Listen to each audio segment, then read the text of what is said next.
So you just picked up the Warhammer Underworld's Weird Hollow box set, and you're wondering how to paint the peculiar Ephelim's Pandemonium, ready for your first game. Well, don't worry, we're here to walk you through every step of the painting process, even if you've never picked up a paintbrush before. Painting is a fun and rewarding part of Warhammer, and by following this guide, you'll be able to get the entire warband painted, ready to play Warhammer Underworlds in no time at all.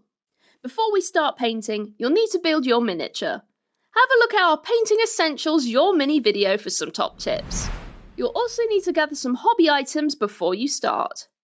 To paint miniatures, you'll need a water pot and some paper towel, and something to use as a palette. An old plate or even an old piece of cardboard will do the job.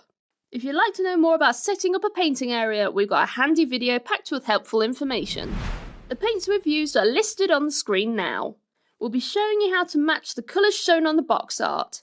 In this case, it's the bright blues, pinks and green tones of Tzeentch. However, it's entirely up to you how you paint your miniatures, so feel free to use your imagination. We've also included a list of brushes and mediums we've used, but feel free to use whichever brushes you feel most comfortable with, and you can replace mediums with water. The first thing we need to do is apply an undercoat to the miniature.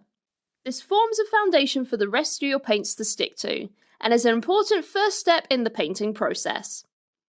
You can apply an undercoat using a spray can or by applying multiple layers of paint from the pot. For this video, we've undercoated by spraying the model in Wraithbone. To learn how to do this, check out our video, Painting Essentials, Spray Paints and Undercoating. If you don't have the spray can, you can always paint multiple layers of Wraithbone from the pot. This will take longer, but is still an effective way of undercoating the miniature. It's also a great idea to have that pot of Wraithbone to hand, as we'll be needing it to tidy up any small smudges of unwanted colour on our model. So let's get painting. Our first paint we'll be using is Fenrisian Grey. Fenrisian Grey is a layer paint. These paints are thinner and lighter shades of paint than we normally use for layer and highlighting, but still great for the main colours on models. For Ephelim skin, it is the right shade and colour for this. Give the pot a good shake to mix up the colour. Now apply some to your palette, and then thin down with a drop of water. This makes it easier for each coat to be smoother when we apply it. And just make sure that every coat that we apply is dry before applying the next one. This avoids the paint pulling off from the last coat and making lumps in that paint job. Don't worry about being too messy at this stage, as we'll be using other colours later on to tidy up. You can use this colour as well on any of the skin or the rest of your warband. The choice is yours. Next we'll be using Ahriman Blue. For this we'll be using it on the cloth and the armour plates. You can also be messy with this colour, but be careful near the skin we just painted. This is also a layer paint, so thin it down slightly with a touch of water before using it. Just like we said before, you can always use layer paints just like base paints that we'll talk about next. You just need a couple of more layers to get a solid finish. You can also use this colour on the armour plates for Flame Spooler and Spawnmore. Just check the book for any artwork for reference. Now we'll be using Incubi Darkness. This is a base paint, so it's slightly thicker than the layer paint we used before. These give a strong or dark base colour, perfect for making solid colours over undercoats. They can also be used for undercoating like we said at the beginning of this video. Remember to shake your pot of paint, thin it down with a touch of water on the palette, and apply just like we did before. We apply these paints by using base brushes, as they are the best size for these undercoats. We'll be applying Incubi Darkness onto the book, the base stone that they stand on, and the staff shaft as well. Just remember to keep each coat thin and let it dry before applying the next coat. With that base paint dry, next we'll be using Retributor Armour. This is a metallic paint. It's also a base paint as well, so we'll be thinning it down slightly with a touch of water on our palette. But you can see there are shiny small flakes. These build up a metallic sheen when you apply multiple coats. Now that's thinned down, we can apply it to the model. You can see there is quite a lot of gold detail on it, so just take your time and use a smaller brush.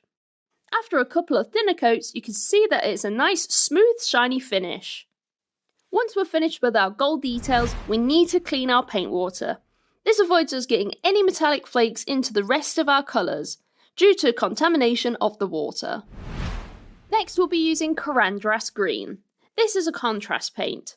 They are thin but very strong pigmented colours. They create shading, colour and highlights. They work great for many things from simple base colours to washes and effects. When straight out the pot, it gives you that full effect of the colour, giving you that shading and highlighting at the same time. But once you've thinned it down and made it more translucent, it's perfect for some eerie warp magic effects. For the quill, we've used it straight out the pot. And for the warp magic, we have thinned it down with 1 part Corandras Green to 3 parts medium, or water if you prefer. You can also use this for the magical flame on Kindle Finger and Spawnmore, and the feathers on a Potrax. Next we'll be using Volupus Pink, which is another contrast.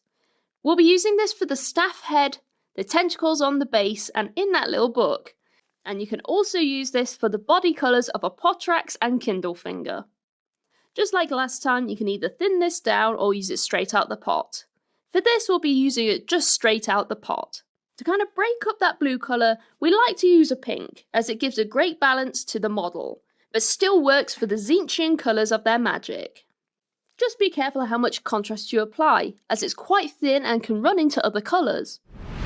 If it does so, just take a dry brush and soak it away. Then you can apply the previous colours if you need to tidy up. When that contrast is dry, we'll move on to a Shabti bone. We'll be using this for the teeth and the bookmark. Just give it a good shake and thin down on your palette, then we can apply multiple coats to get a smooth bone colour. And you can use this colour on all of the models in your warband. Next we'll move on to Phalanx Yellow, and for this we'll be using it on the eyes of all the models. This is a bright yellow which is going to stand out from all these blue tones. As these are very small details, we'll be needing our small layer brush for these. And you'll need to make sure that your brush keeps its point. You can do this by rolling your brush onto the palette. This also controls how much paint you have on your brush as well. Then you'll be ready to paint those eyes. Now we'll be moving on to some shading. Shade paints are very similar to contrast, but are lighter in colour and they settle into the recesses of the models. You can use it straight out of the pot or thin it down with some Lahmian medium or water. We'll use it straight out of the pot for that blue cloth and armour, and we'll thin it down for the skin and the white cloth. When our first shade is dry, we'll move on to Agrax Earthshade, and for this we'll be using it on the gold, the teeth and the eyes. This is quite a dark shade, so you may find that you want to thin it down so it's not too dark and strong. This shade works for many different reasons. It helps with gold tones in the metal and for that white creamy colour in the bone. But it also works great for darkening down other colours, such as the Incubi darkness on the base. Now that our miniature is painted, we'll finish it off by painting the rim of the base. For this we'll be using Abaddon Black and a small base brush. Just like before, we need to thin our base paint. Then we need to gently hold our miniature, and then we can go around the rim of the base. We'll need a few thin coats so we get a solid dark colour. Just be careful not to get any paint on the model, and also not to grip your model too hard. We don't want to break them. And there we are, Aphilim the Unknowable is painted and looking fantastic. You'll be able to get the whole warband painted quickly and easily, ready to unleash their unpredictable magics on the hexes of the Warhammer Underworld board. For more tutorials, tips and techniques, head to citadelcolour.com or head into your local Warhammer store where our friendly staff will help you out.